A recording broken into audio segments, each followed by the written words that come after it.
Bismillahirrahmanirrahim. Dear friends, today I am going to generate my lecture in respect of the first topic of your civil procedure code, that is suit by or against the government or public officer. It is mentioned and clarify in the order 27 of the civil procedure code, suit by or against the government, public officer in their official capacity. And it is also necessary to see the sections 79 to 82. First of all, we see the sections 79 and 80, which clear the concept of this chapter, that these two sections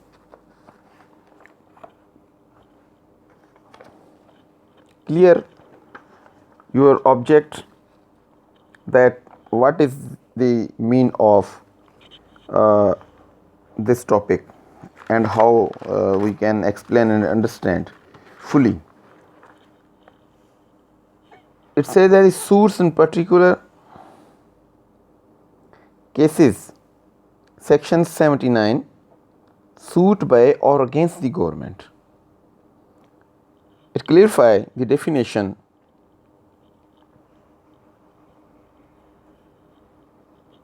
In a suit by or against the government, the authority to be named as plaintiff or defendant, as the case may be, shall be: number A, in the case of a suit by or against the federal government of Pakistan; B, in the case of a suit by or against a provincial government, the province; and C has been omitted in 1949. इसका मतलब ये है कि एक case अगर आप दाखिल करना चाह रहे हैं तो उसको डील किया जाएगा जब आप किसी भी केस को, सूट को दाखिल करते हैं अगेंस्ट द गवर्नमेंट, तो आप उसको एड्रेस करेंगे सेक्शन 79 के सब सेक्शन ए में, अगर वो फेडरल गवर्नमेंट के अगेंस्ट आप दाखिल करना चाह रहे हैं, और बी में अगर आप अगेंस्ट दी प्रोविंशियल गवर्नमेंट के दाखिल करना चाह रहे हैं, तो आप उसको जो है उसके बी में इसको ट्रीट करेंगे। अब हम आ जाते हैं सेक्शन 80 की तरफ।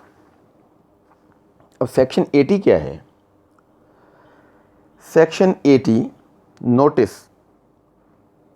जब भी आप कोई सूट दाखिल करेंगे against the government, you must serve a notice to the governmental official, the head of that department against whom you are going to file a suit. You must notice to that officer in respect of your suit.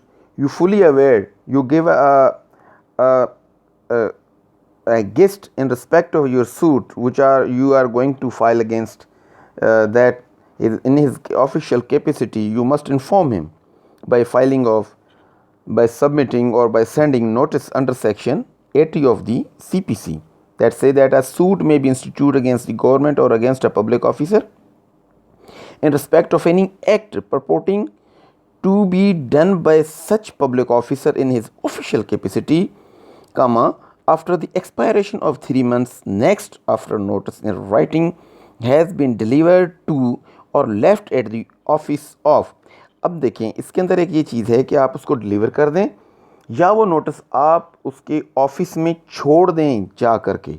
लेकिन जब आप उसके office में जा कर के वो notice छोड़ेंगे तो उस नोटिस की कॉपी आपको अपनी एक स्टेटमेंट के साथ जो है अपने केस के साथ सबमिट करनी पड़ेगी।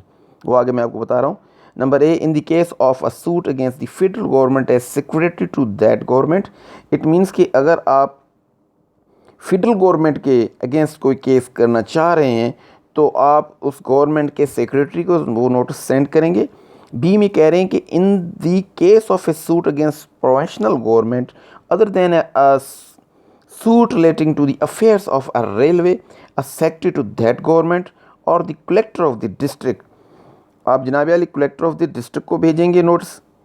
अगर आप प्रोविंशनल गवर्नमेंट के अगेंस्ट करना चाह रहे हैं या आप रेलवे के अगेंस्ट अफेयर्स के सिलसिले में कोई केस दाखिल करना चाह रहे हैं तो आप उसके सेक्रेटरी को जो है अपना वो नोटिस करेंगे। और बी का ये 1 था और बी के 2 में कहता है कि in case of a suit against the federal government relating to the affair of a railway the vice chairman of the railway concerned. अब आपने ये नोटिस, अगर आपने कोई केस दाखिल करना चाह रहे हैं आप रेलवे के अगेंस्ट, तो आप उसके वाइस चेयरमैन को जो है जो कंसर्न्ड होगा उसको जनाब वाली आपने वो नोटिस जो है वो मस्ट सेंड करना है। And in case of a public officer delivered to him or left at the office stating the cause of action, the name, description of place of the residence of the plaintiff and the relief which he claimed। वो जो notice होगा उसके अंदर आपका जो subject matter है, आपका जो कॉज ऑफ एक्शन है, आपका जो नाम है, जो आप उसके अंदर क्लेम कर रहे हैं, वो सब का सब आपका उस नोटिस के अंदर क्लियरली होना चाहिए। इट मीन्स कि आप अपने नोटिस के साथ एक अपनी प्लेंट की कॉपी नेक्स्टर करके भेज दें।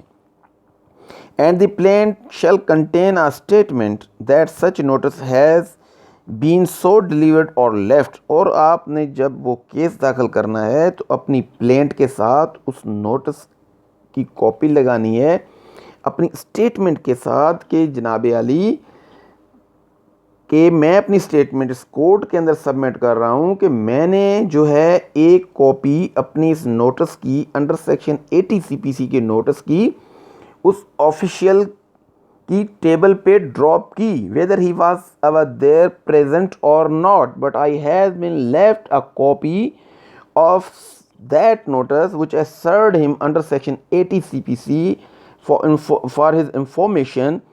So this kind of the statement he must made and produce with his plaint to the court। ये चीज़ हो गई।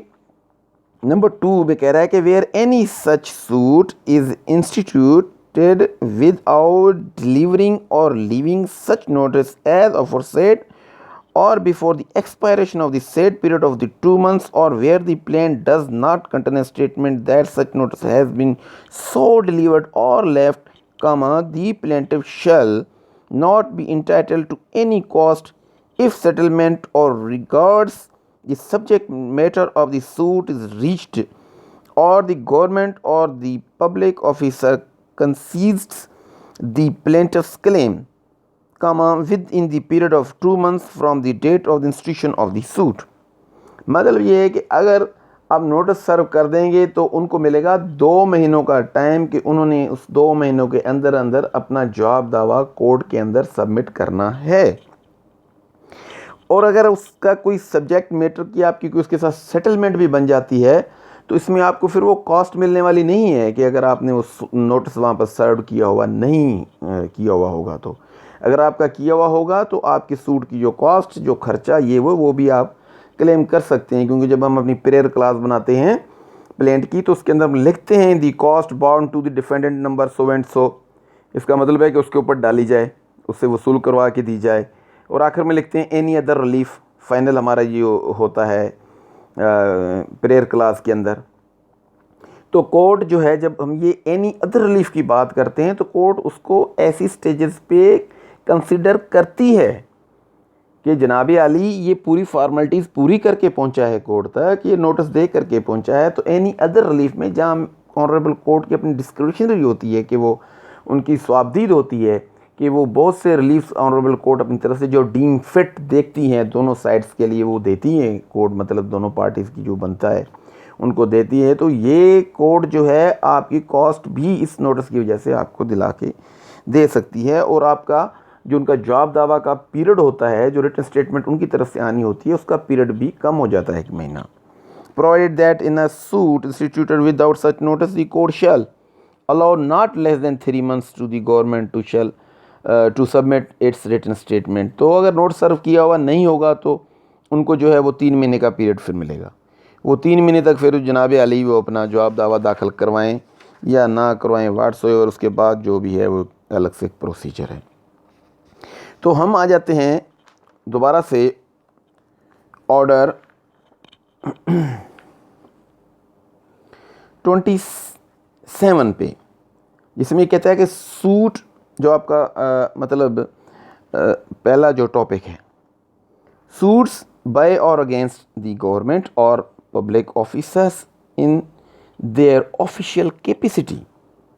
कि आप जो गवर्नमेंट के अगेंस्ट केसेस दाखिल करते हैं या किसी पब्लिक ऑफिसर के ख़िलाफ़ केस दाखिल करते हैं उनकी ऑफिशियल कैपेसिटी की, क्योंकि आप किसी भी ऑफिसर का नाम तो देंगे नहीं सिविल सूट के अंदर, लाजमी बात है आप उसका डेजिनेशन ही लिखेंगे कि जनाब अली मेरा सूट जो है वो अगेंस्ट डिप्टी कमिश्नर है, एसी साहब के है, मुख्तियार कार साहब के अगेंस्ट है, या कोई और गवर्नमेंट ऑफिशियल है उसके अगेंस्ट है। आप वो नाम तो नहीं देंगे, नाम देंगे दे नहीं सकते, अगर कोई दे भी देता है तो अगर वो ऑफिसर कल को ट्रांसफ़र हो जाता है तो ये आपका केस ही गया।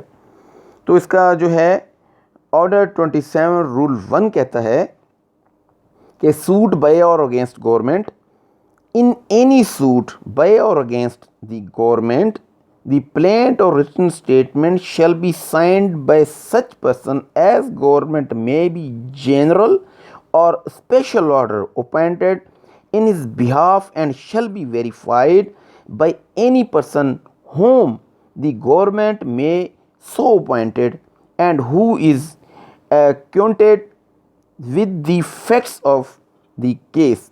उस बंदे को ही पावर है कि वो प्लेंट, अगर गवर्नमेंट साइड से कोई केस आता है और अगर कोई गवर्नमेंट पे केस किया हुआ था, कोई डिफेंडेंट साइड से कोई गवर्नमेंट ऑफिशियल आता है, तो वही रिटन स्टेटमेंट या प्लेंट को साइन कर सकता है कि जिसको गवर्नमेंट ने डिप्यूट किया हुआ हो, वही उसको वेरीफाई, मतलब है कि अपना जो है उसके बिहाफ पे वेरीफाई किया जा सकता है उस प्लेंट को या उसकी रिटन स्टेटमेंट को, और वही आ सकता है बंदा का जो उसके साथ कंसर्न हो।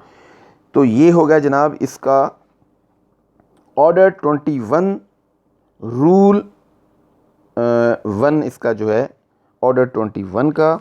और जनाब अली इसका ऑर्डर 21 का रूल 2 जो है